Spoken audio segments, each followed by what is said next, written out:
La seule chose positive que Biya va laisser au peuple camerounais de manière générale, à la jeunesse, puisque la jeunesse est l'avenir, c'est en fait ses qualités personnelles.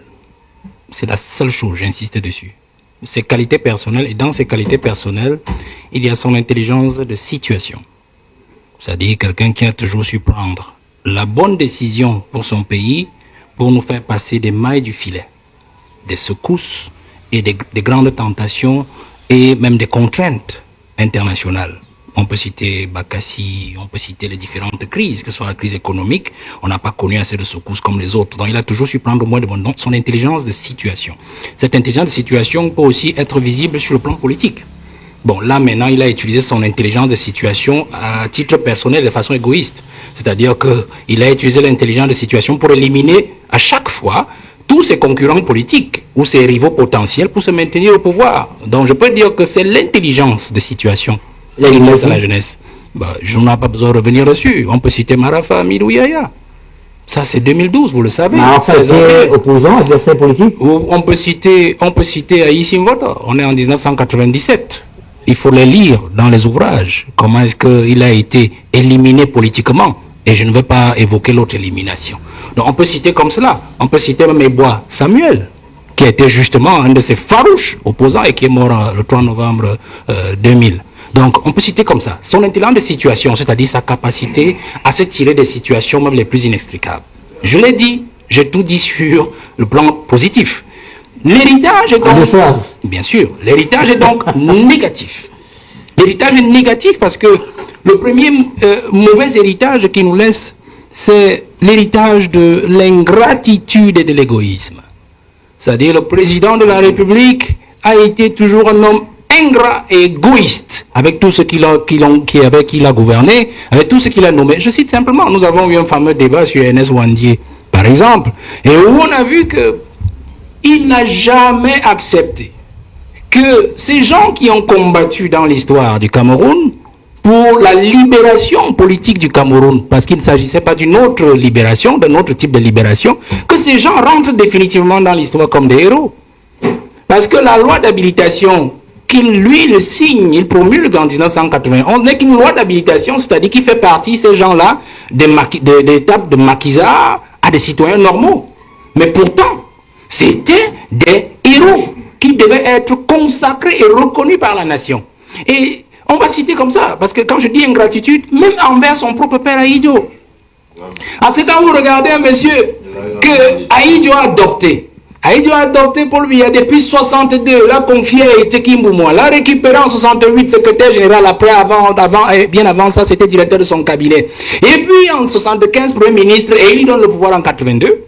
Vous ne pouvez pas condamner, quel que soit ce qui a pu arriver, votre parent par 2 fois par contumace. Après le premier coup d'État manqué, la tentative de coup d'État d'août 1983, condamné par contumace à Aïdjo. Et puis après le coup d'État manqué de 1984, le 6 avril, condamné encore par contumace. Alors là, on voit, et il l'a mis encore dans un même décret de promulgation de la loi d'habilitation. Il a mis Aïdjo, il a mis Ouandié et tous les autres. Vous voyez?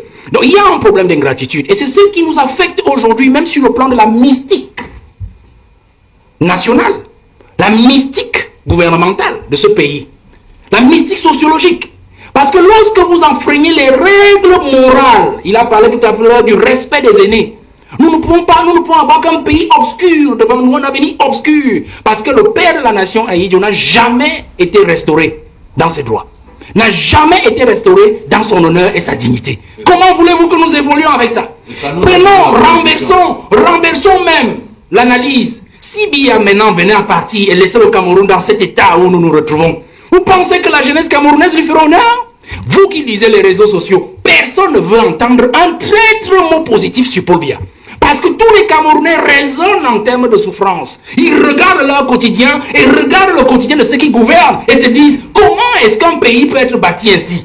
Des gens qui sont heureux, des imbéciles heureux qui nous dirigent, et du peuple qui travaille tous les jours et dont la sueur de son front est utilisée par des individus qui les dirigent. Voilà, aujourd'hui, personne ne va entendre un traître mot. Donc si Biya s'en va en laissant le pays à l'heure actuelle, il subira la même ingratitude qu'il a fait subir au président Aïdjo jusqu'aujourd'hui. Nous souffrons de ça. Donc vous comprenez que si je fais une parenthèse sur la survie du pays, nous entrerons. La première chose que le prochain président doit faire, c'est de restituer l'honneur du président, l'honneur de la dignité du président Ahidjo. Pour que le Cameroun ait un avenir radieux où s'ouvrent des horizons. L'autre héritage, donc, quand je reste dans l'égoïsme, l'héritage d'égoïsme, il nous a laissé un pays, il est en train de nous laisser un pays de népotisme, où on dirige avec ses enfants, on dirige avec son épouse, on dirige avec les neveux. Et on parlait du sous-sol camerounais qui est intact. Bon, d'accord, moi je suis d'accord avec le professeur, parce qu'en fait, ce qu'ils sont en train de faire dans nos brousses à l'est et partout dans le sud, bon, ils sont en train de gratter le sous-sol, parce qu'on n'en a plus que ça. Mais on dit, l'honorable a dit, on a préservé notre sous-sol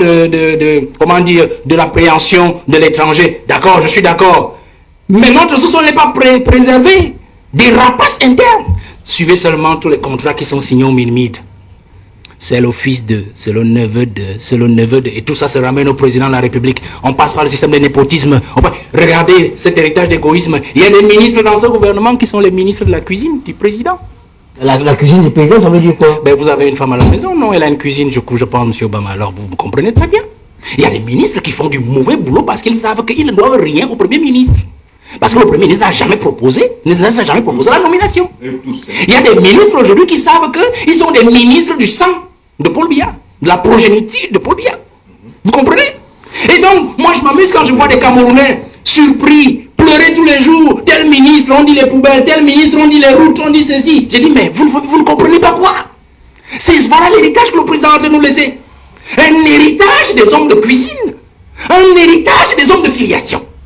Alors c'est ça qu'il faut abréger dans la prochaine succession.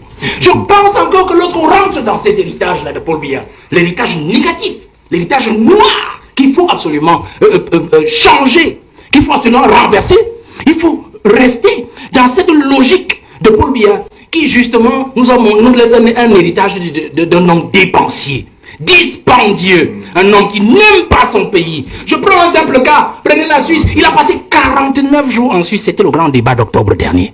49 jours. Je me souviens en 2012, il y avait des études des journalistes qui montraient que l'année 2012, le président avait mis pratiquement plus de 250 jours à l'extérieur, à l'hôtel intercontinental. On se pose la question. À Indy, on n'avait jamais passé plus de 15 jours à l'extérieur. Quand il y allait, c'était soit pour congé d'une semaine, il prenait son congé annuel, il partait à la Côte d'Azur, il revenait quelque part ici à Nassarao dans son village, ou alors il allait à Mourvoudaï. Parce que même quand vous arrivez sur la milieu de Mourvoudaï, je ne sais pas si ça a changé quand j'étais sur le terrain, vous allez trouver les derniers babouches du président Ahidjo, ces derniers sandales, et un t-shirt posé sur le lit, sur lequel il venait souvent dormir à Mourvoudaï. C'était une habitude sur le président Ahidjo. Quand il n'allait pas en Gaoundéré à Tigné, par exemple, parce qu'il avait son cheptel de ce côté. Mais le président nous a habitués à un président qui dépense l'argent de l'État dans des choses qui n'en valent pas la peine. Vous comprenez? Voilà l'héritage que le président a nous laisser. Et c'est cela qui fait l'image du pays, monsieur Obama. L'image de la jeunesse. Parce que les enfants aujourd'hui ne peuvent que copier ce qu'ils voient. Et ils pensent que c'est une bonne chose. C'est cela qu'il faut abréger dès 2025, cette année, pour que les jeunes comprennent que la vie que Paul Biya nous a montré sur le plan individuel, sa façon de diriger avec ces gens-là qui pompent les impôts des États, ce n'est pas une vie, ce n'est pas comme cela qu'on dirige un pays. Il faut que les jeunes comprennent que nous devons nous rassurer, nous rasséréner pour 2025 et nous dire, Biya doit partir. S'il ne nous aide pas déjà à nous débarrasser de 80% de la race des individus avec lesquels il travaille depuis 43 ans, nous devons le faire partir lui-même parce qu'en partant, il va avec eux. On aura libéré au moins le plancher. Et nous allons nous débrouiller après lui. Parce qu'en fait, c'est aussi ça le cas. Et je sors donc en disant que si je vous ai donc parlé, le temps est très court, je ne peux pas parler de tous ces héritages, de ces quelques héritages néfastes de Paul Biya. Vous comprenez que le président de 2025 là, du 5 octobre 2025, ça ne doit pas être quelqu'un qui vient en disant j'ai un gros CV, j'ai un titre, je suis. Il y a du travail à partir du 6 novembre 2025. Et ce travail-là doit revenir à un mécanicien de l'État. C'est-à-dire un réparateur des torts qu'a fait subir Paul Biya pendant 43 ans à ce Cameroun, à sa jeunesse et à son peuple. Donc vous comprenez que ce n'est pas une affaire de je suis. Il faut quelqu'un qui connaît l'État, qui connaît la machine, qui connaît le Cameroun et qui sait justement le moment venu où toucher pour arranger, sans pour autant renverser la machine elle-même. Merci beaucoup. Il n'y a pas... On va passer la parole à... Comment tu peux aussi regarder une vidéo sans t'abonner? Abonne-toi. Surtout, clique sur la cloche de notification. Ça, c'est la page de buzz. Si tu veux être au courant des buzz et toutes les actualités au 237, abonne-toi et clique sur la cloche de notification. Partage aussi pour m'encourager. Surtout, si tu as quelque chose à dire, papa, lâche un commentaire.